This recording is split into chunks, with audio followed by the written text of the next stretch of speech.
Everyone in the village thought the elephants had come to destroy them.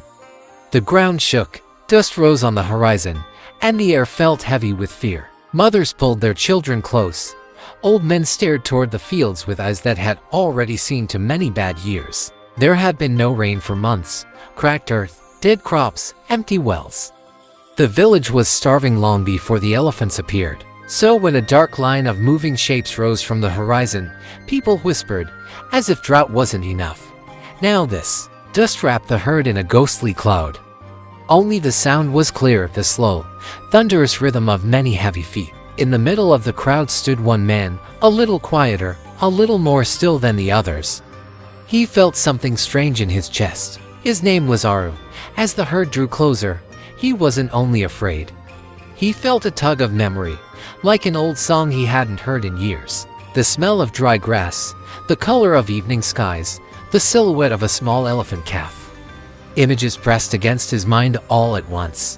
While the others shouted to grab sticks and stones, Aru just watched the lead elephant, trying to understand why she felt so familiar. The leader of the herd was massive, scarred, with wise, dark eyes.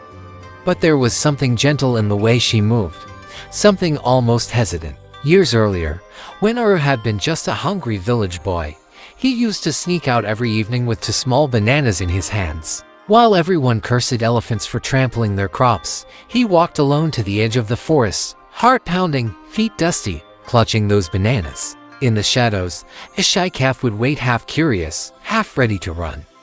Its ears flapped nervously every time a twig snapped. The first time Aru held out the bananas, his hands shook so badly he almost dropped them. The calf froze, eyes wide, torn between fear and hunger. Seconds stretched. Then, slowly, the calf stepped forward, extended a warm, rough trunk, and took the bananas as gently as if it were holding a bird. Aru laughed from sheer relief. The sound echoed in the trees, and the calf flinched, then relaxed, chewing noisily, eyes never leaving the boy. From then on, boy and calf met every sunset. To bananas, a shared silence, and a trust that grew one tiny step at a time. Some days Aru talked to her about nothing and everything, about school, about how his stomach hurt from hunger, about how adults always seemed angry elephants. One evening, as the sky burned orange and the forest smelled of warm dust and leaves, Aru did something he had never dared before. He stepped closer and placed his small palm on the calf's forehead. Her skin was rough and warm, humming with life beneath his fingers. The calf didn't understand the words, but she felt the trembling kindness in his touch, the fragile honesty in that strange, human promise. She closed her eyes for a moment, leaning into his hand. For Aru, that was her answer. For the calf, it was a feeling she would never forget. Years passed. Droughts came, harvests failed. People worried more about surviving than about invisible promises made by a boy at sunset. The calf grew into a powerful matriarch, leading her own herd through forests thinning under human axes and rivers shrinking into muddy scars. She learned to fear fire and fences, shouting men and flying stones. But somewhere inside, she also carried one soft memory of a boy with bananas. Now, as she approached the village with her herd, exhausted and thirsty, that old memory rose like a scent on the wind. Dust, bananas, a trembling hand. At the edge of the fields, villagers lined up with tools and rocks, hearts pounding. "If they cross this line, we fight," someone muttered. The matriarch stopped just before the first fragile crop line.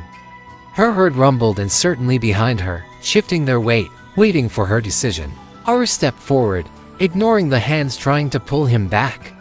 His chest felt tight, but his feet knew exactly where to go. The matriarch lowered her head slightly, sniffing the air. Under the smoke, under the dust, she caught a familiar scent from another lifetime. Carefully, she moved closer, each step slow, deliberate. The villagers held their breath, ready to run, or to attack. Aru raised his hand, just as he had as a child.